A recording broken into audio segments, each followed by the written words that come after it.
Magandang araw po, welcome po sa aking channel, Love9 TV. Patalasasan po, meron po ba kayong mga properties na napapabayaan or non-performing assets? Plan nyo ibenta, pero wala kayong oras sa pagbenta nito. Kung ito'y pagkakatiwala nyo po sa amin, tawag lang po kayo sa aking numero, usap po tayo, gawin ko po ng video for free. Yes, libre po, wala po kayong babayaran. Tutulungan pa namin kayong mabenta ang inyong property. Kami na po bala sa marketing, sa boosting or paid ads. Even sa tripping, hindi na po kayo mapapagod sa pag-entertain ng mga buyers. Kami na po bala sa lahat. Tawag lang po kayo. Nandito po tayo ngayon sa Muntinlupa City kung saan meron po tayong bagong video presentation. Isang house and lot na may swimming pool. Ito po yung corner lot at may lot area na 809 square meters at ang floor area ay 810 square meters. More or less.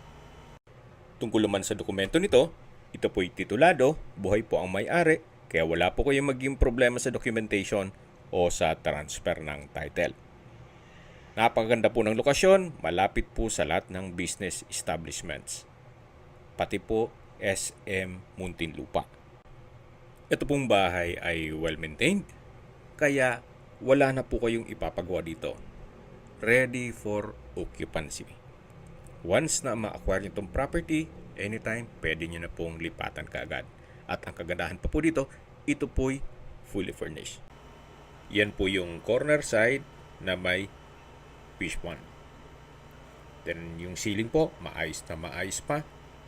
At dito naman yung covered carport. Nakakasya ang dalawang sakyan. Dito naman sa labas ay kasya pa isang sakyan. Bali, 3 sakyan po ang kasya dito sa loob. Nakabakod na rin po buong property. Then dito po sa taas ng garahe ay meron pong kwarto. Mamaya po, aakyat tayo dyan. Ito po yung tinutukoy ko na covered car garage na kakasya ang dalawang sasakyan. Then may glass block sa dulo. Naka-tiled flooring na rin po. Dito naman ay may hangout area o covered lanay. Meron din pong rattan sala set, then center table. May access door papunta sa kitchen. Yan po yung tinutukoy ko na pintuan. At dito naman ay meron pong hagdan papunta sa balkonahe. Nandito na po tayo sa area ng swimming pool. Naka-tile flooring po. Then may side garden. Sa dulo po ay may shower area. Dito naman yung covered lanay. May mga garden set. Napakalawak po ng area. Then sa dulo ay may breakfast table. Ito pong swimming pool, ang adult ay 6.9 feet. Yung lalim. Then dito naman sa children's pool ay 3 to 4 feet. Ang pump at filtration po ay working. Wala lang tubig ngayon, gawa ng wala naman pong gumagamit. So yan po yung adult at kiddie pool. Then yung sa dulo naman ay yung back view ng bahay. Mapapansin nyo po, sa bubong ay may mga solar panel. So, pwede pong gamitin yung mga low wattage na appliances, gaya ng ref, electric fan, kettle water heater, washing machine, at iba pa. So, dito po sa likod ko, mamaya ikutan natin yan, meron din pong mga fruit-bearing trees, gaya ng lansones, Indian mango, Cat orange, at rambutan. Then dun po sa harapan na may fish pond, meron din pong kingfish tilapia at native tilapia. So balik po ulit tayo dito sa may hangout area. At yan po yung access door papunta sa kusina na may aluminum screen door. Yan po yung garahe. At dun po tayo papasok sa main door. Dalawa po pala ang entry at exit points nitong property. So ito po yung main gate. Yan yung pedestrian gate. Then dun sa dulo ng swimming pool ay meron pong secondary gate. Yan po yung tinutukoy ko na fish pond. Mamaya po, pag pasok natin sa loob, dun po sa hangout area, makikita nyo yung mga isda. Yan po yung sliding glass window sa may living area. Okay, lipat na po tayo dito sa may main door para check natin yung loob ng bahay. Ito po yung naka-solid wood door. Welcome po dito sa bahay ni Ma'am at Sir. Napakaganda po, napakalinis at napaka-adiwalas. Lahat mong kagamitan na makikita nyo ay kasama po yan. Pera sa personal staff ni owner. Ito pong living area ay may dalawang customized glass windows. Then may curtains, may sofa, center table, console table, vanity mirror. At dito naman po yung dining area. Dito po tayo pumasok kanina sa main door. Meron pong glass blocks na nag-serve as natural sunlight. At balik po ulit tayo dito sa dining area. Meron na rin pong 8-seater dining set. At yan po yung open below. Dito po sa dining area, meron pong customized glass window. Sa likod niyan ay yung harapan ng main gate. Ang flooring po ay premium tiles ang ginamit. Kahit sang anggulo po ng bahay, makikita nyo, napakalinis. Ganun po sila mag-maintain ng bahay. Then dito naman po ay may bar counter at 4 na high chair. May ceiling mounted na glass holder. At dito naman po yung formal kitchen. May wall-mounted kitchen cabinets, kitchen countertop, stainless sink with faucet. Then sa baba po ay may kitchen drawer at storage ng kitchen utensils. Dito naman po yung breakfast table. At sa dulo yung dirty kitchen. Dito po sa may breakfast table ay may pendant lamps. Yan po yung tinutukoy ko na access door mula sa hangout area. Ito naman po yung dirty kitchen. Stainless po ang kitchen countertop. May kitchen cabinets and drawers.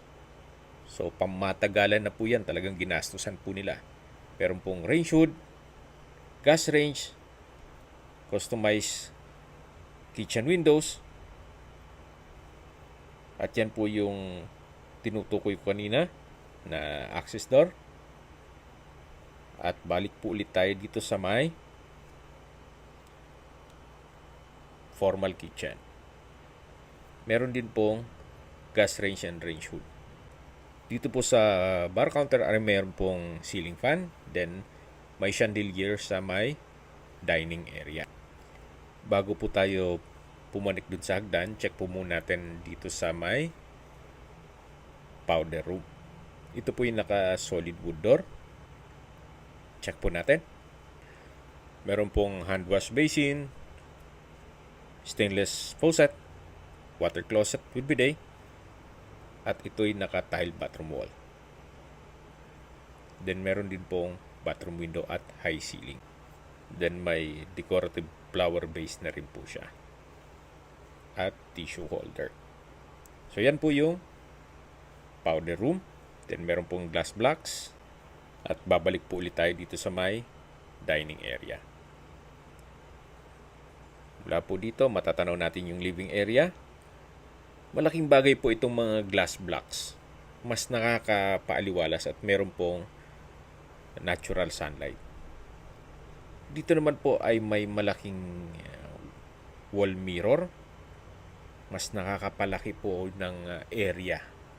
Ito naman po yung French door design na papunta naman sa covered lanai o hangout area na kung saan mas malaki po ito. Then dito po yung tinutukoy ko na fish pond na meron pong mga isda.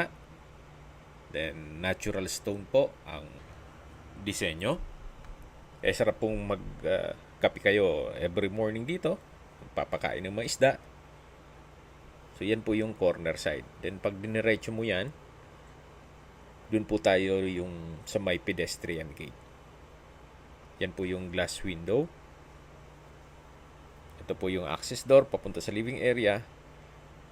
Yan po, napakalawak pa po nito. Then meron pong aquarium.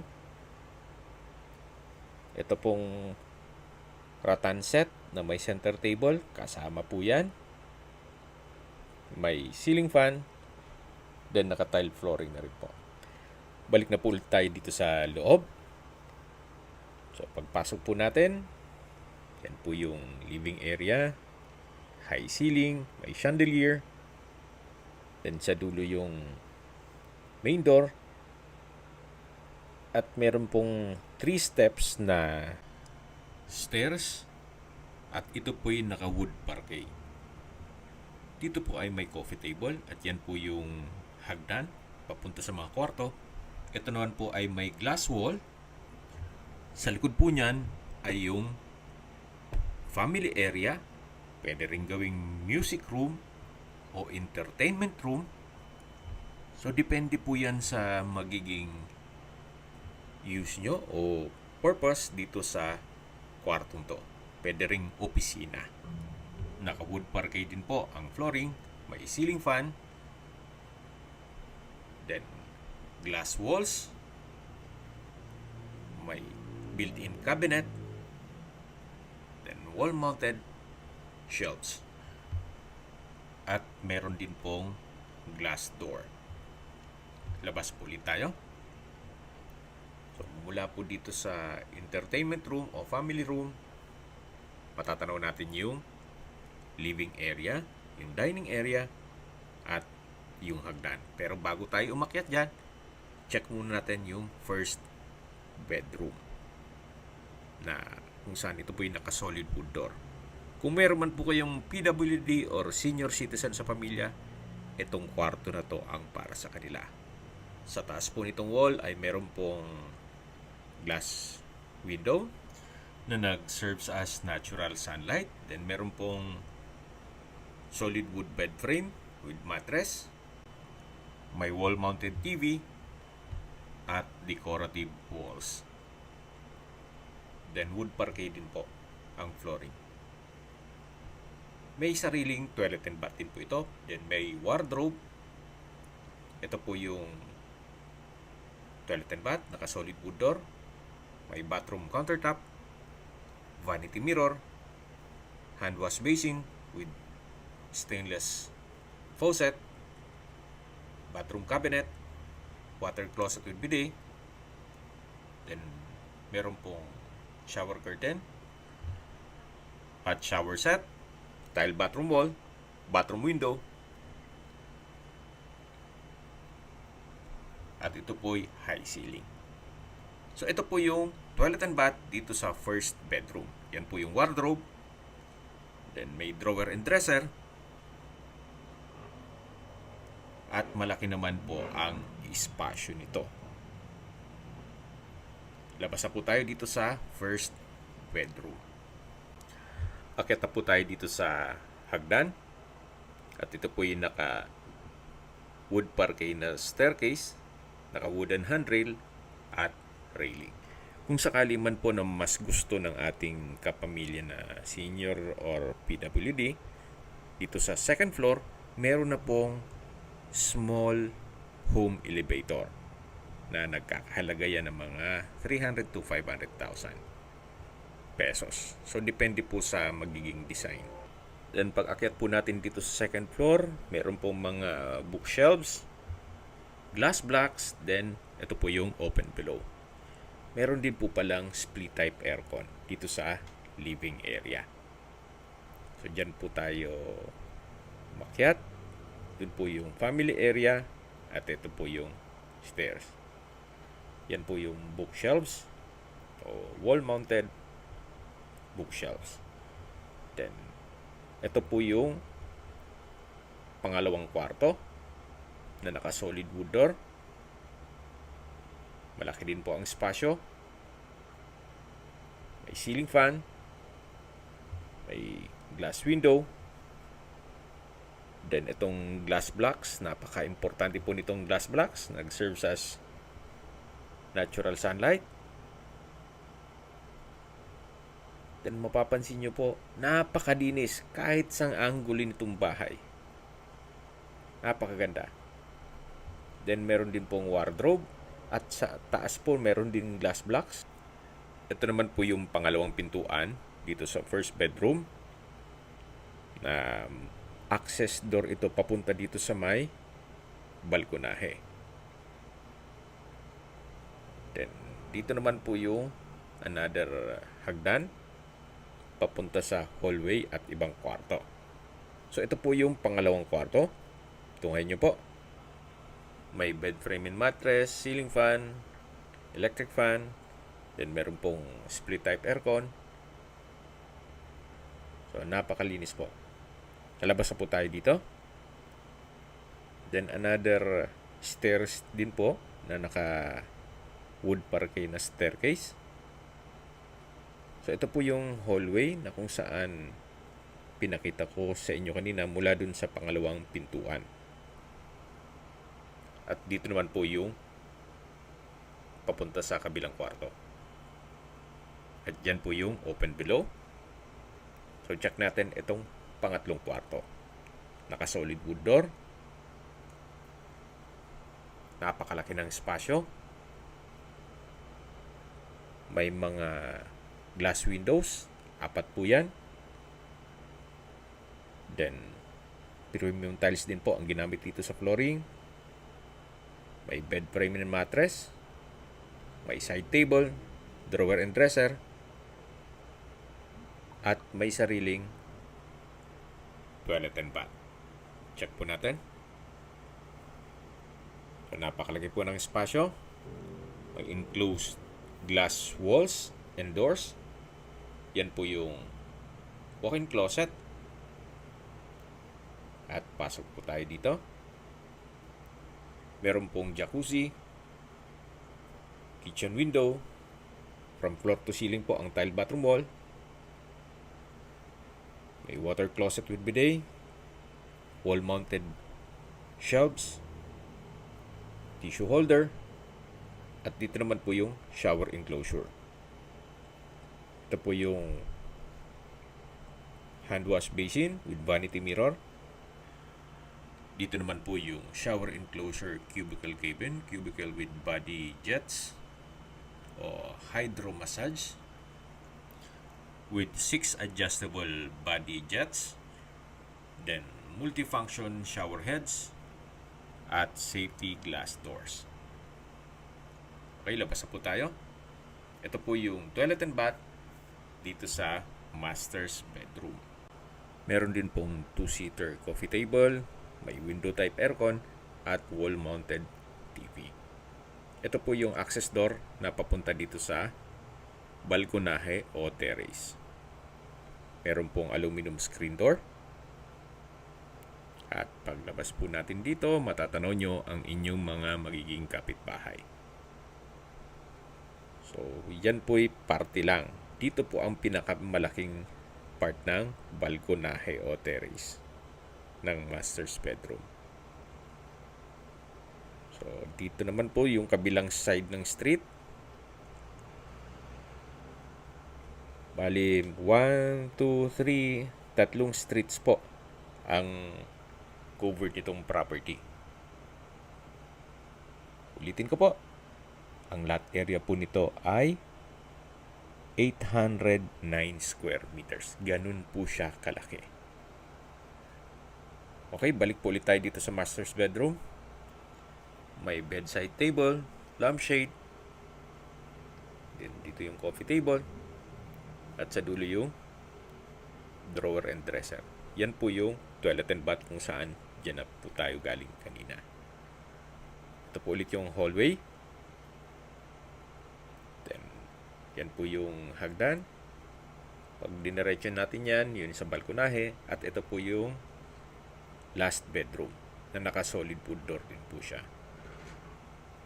Sa spasyo, sakto lang, hindi naman siya ganun kaliit at hindi naman ganun kalaki. May study table, double deck, may ceiling fan at electric fan, naka-tile flooring, may pin lamps. Kahit po dito sa last bedroom, malinis na malinis pa rin po.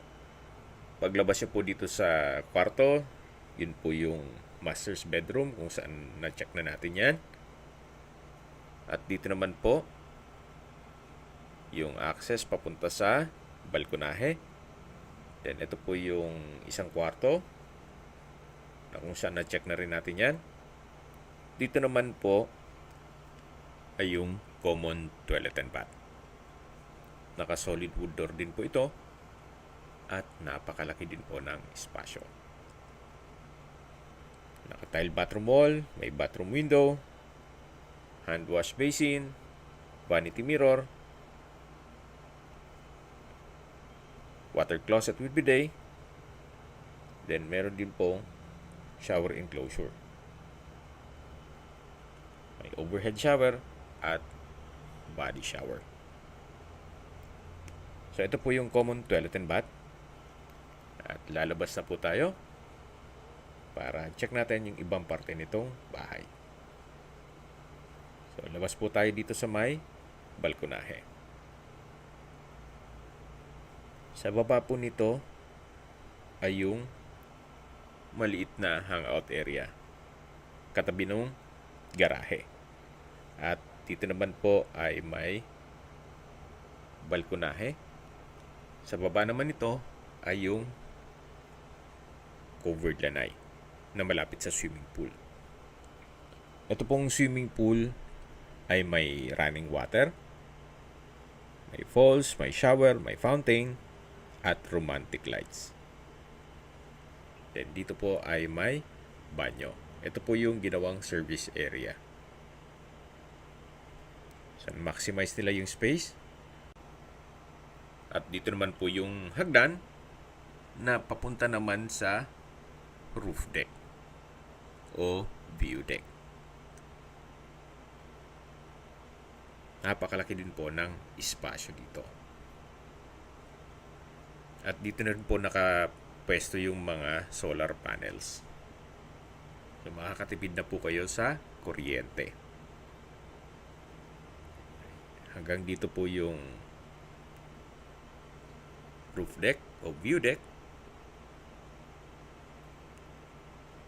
Mula po dito, matatanaw nyo na yung Chowking, Burger King. Actually, katabi lang po niyan yung SM. Yan po yung inyong magiging kapitbahay. 360 degrees ang overlooking view dito.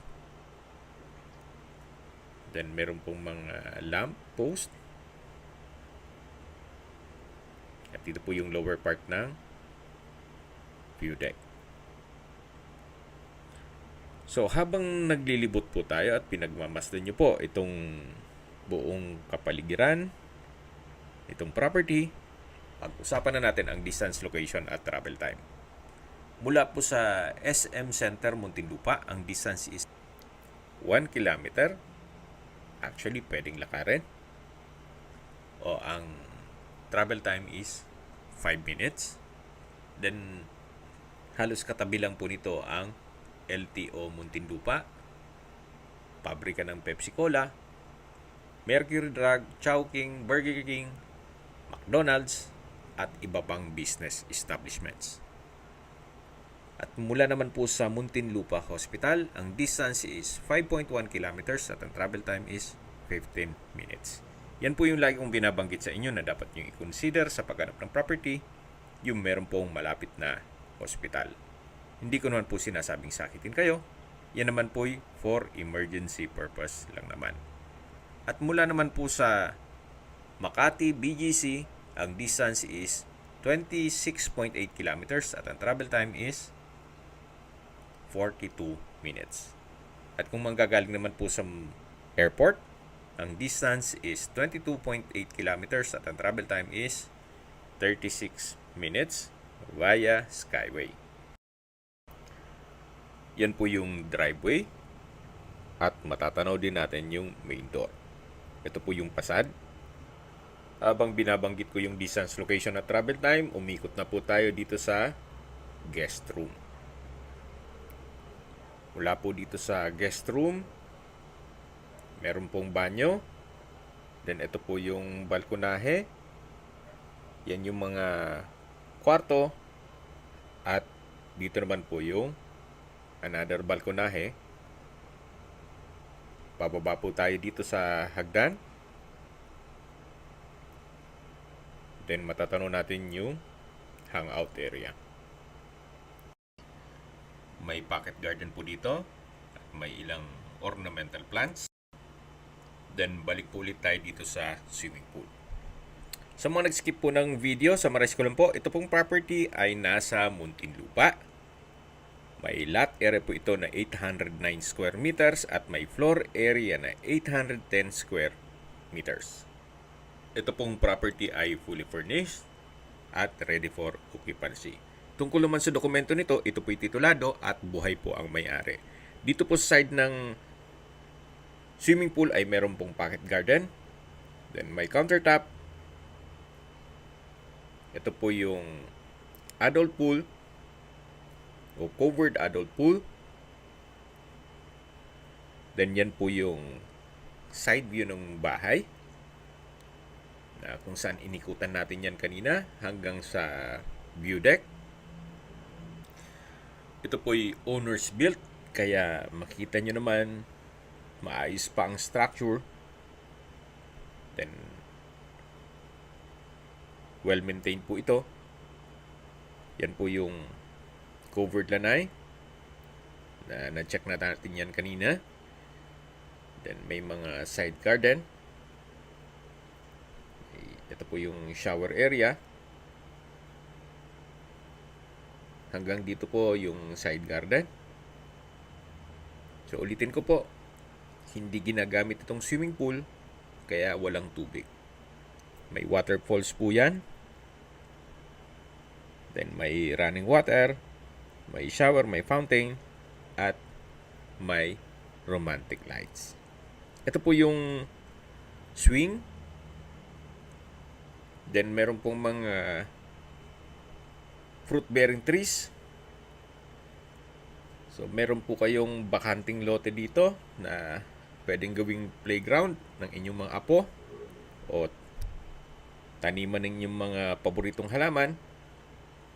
Dito po sa likod ay meron pong lansones, Indian mango, Ket-Ket orange, at rambutan. So may bridge po dito. Actually may isda din po sa ilalim. Then yan po yung pump room. At meron pong pathway dito. May griller. Then yan po yung toilet. Then may stainless na handlebar. At pagbaba naman dito ay meron pong pedestrian gate na isa po yan sa exit points na tinutukoy ko po sa inyo kanina. So ibang street naman po yan. Yan po yung running water. Hindi ko lang alam kung meron pong isda pa dito. Check po natin dito sa labas. Yung kabilang street naman po ito. So, naikutan na po natin lahat at na-check nyo na yung buong bahay. Pag-usapan na natin ang presyo nito. Binebenta po ito ni owner sa halagang 26 million pesos. Para sa akin, fair deal na rin. Gawa ng napakalaki po ng lot area. 809. At hindi pa po doon, napakalapit lang sa Manila. So kung skyway po ang daan ninyo papunta ng Manila, kaya po 1 oras. So isa na po ito sa property na kung hanap nyo po ay dilipatan kaagad at kumpleto na ang gamit. Kung pasok naman sa inyong budget, pwede nyo nang i-consider po ito. Yan naman po'y opinion ko lang naman. depende pa rin yan sa inyong assessment. Pero para sa akin, sa ganito kalaking bahay, fully furnished, may solar power pa, walking distance sa mga business establishments, pag-isipan niyo po. Okay? Kung may mga katanungan po kayo, tawag lang po kayo sa aking numero. At sa mga kababayan naman natin na sa ibang bansa, meron po akong Telegram. Sa mga iPhone user naman, may iMessage. Meron din pong Imo, Skype, Viber at WhatsApp. Same number lang po, 0917-316-3399. Sa mga nagtatanong naman po ng aming Facebook, meron po aming Facebook page na Nov9TV at Facebook Reel Video. Meron din pong TikTok at Instagram. May ibang YouTube channel po kami, the Nov9TV channel, Nov9TV Listings, Nov9TV On The Spot, Nov9TV Updates, at Nov9TV House Rental. Sana po naibigyan nyo ang video presentation. Paki-like and subscribe na lang po sa aking channel para ma-update din po kayo sa aking future listings. Kung sakali po hanap nyo yung mas malaking sukat ng lupa, meron din po kami ibang listings na pwede nyong pagpilian. Huwag po kayong mag-atubiling tumawag sa amin. Then, let us know your budget para malaman namin kung anong property pwede naming ilog sa inyo. Sa lahat pong viewers, subscriber at nagtiwala po sa amin, salamat po sa suporta. Ingat po kayo lagi at yung pamilya. Maraming salamat po.